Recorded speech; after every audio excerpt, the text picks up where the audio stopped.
নমস্কার বন্ধুরা, spread of knowledge চ্যানেলে আপনাদের সবাইকে স্বাগত জানাচ্ছি। আমাদের মাথার ওপর যে বিশাল নীল আকাশ, তার গভীরে লুকিয়ে আছে এমন সব রহস্য যা সাধারণ মানুষের কল্পনাকেও হার মানায়।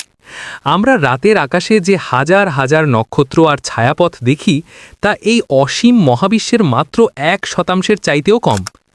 আধুনিক বিজ্ঞান প্রতিনিয়ত চেষ্টা করে যাচ্ছে এই অজানাকে জানার, কিন্তু যত বেশি আমরা গভীরে পৌঁছাই, রহস্য তত বেশি জটিল হয়ে ওঠে।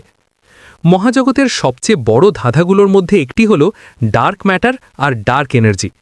বিজ্ঞানীরা বিশ্বাস করেন যে আমরা টেলিস্কোপ দিয়ে যা কিছু দেখি, যেমন গ্রহ, নক্ষত্র বা গ্যালাক্সি, তা মহাবিশ্বের মাত্র 5%। বাকি 95%ই হল এমন এক অদৃশ্য শক্তি বা পদার্থ যা না দেখা যায় না ছোঁয়া যায়। এই বিশাল অদৃশ্য শক্তি পুরো মহাবিশ্বকে কিভাবে ধরে রেখেছে বা কেন এটি প্রতি মুহূর্তে দ্রুত থেকে দ্রুততর গতিতে প্রসারিত হচ্ছে, তার সঠিক উত্তর আজও কারও জানা নেই।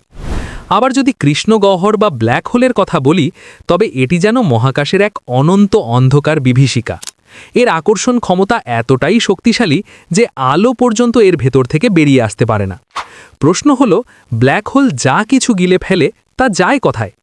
অনেক বিজ্ঞানী মনে করেন ব্ল্যাক হোল হল অন্য কোনো জগৎ বা সমান্তরাল মহাবিশ্বে যাওয়ার এক গোপন সুড়ঙ্গ বা ওয়ার্ম হোল। সেখানে সময় এবং পদার্থ সম্পূর্ণ অন্যভাবে কাজ করে, যা আমাদের সাধারণ পদার্থবিজ্ঞানের নিয়মের বাইরে। সবচেয়ে বড় কৌতূহল হল আমাদের অস্তিত্ব নিয়ে। কোটি কোটি গ্যালাক্সি আর ট্রিলিয়ন ট্রিলিয়ন গ্রহের এই মহাসমুদ্রে পৃথিবীই কি একমাত্র জায়গা যেখানে প্রাণের স্পন্দন আছে?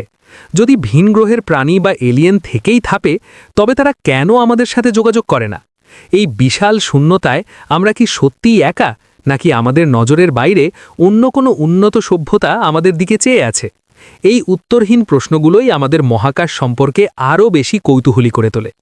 মহাবিশ্ব যেমন অসীম, এর রহস্যও ঠিক তেমনি শেষহীন। আজকের এই অজানার সফরে আপনাদের সাথে থাকতে পেরে ভালো লাগলো। এই ধরনের গভীর এবং রোমাঞ্চকর তথ্য আরও জানতে আমাদের সাথে যুগে থাকুন। দেখা হবে পরবর্তী ভিডিওতে।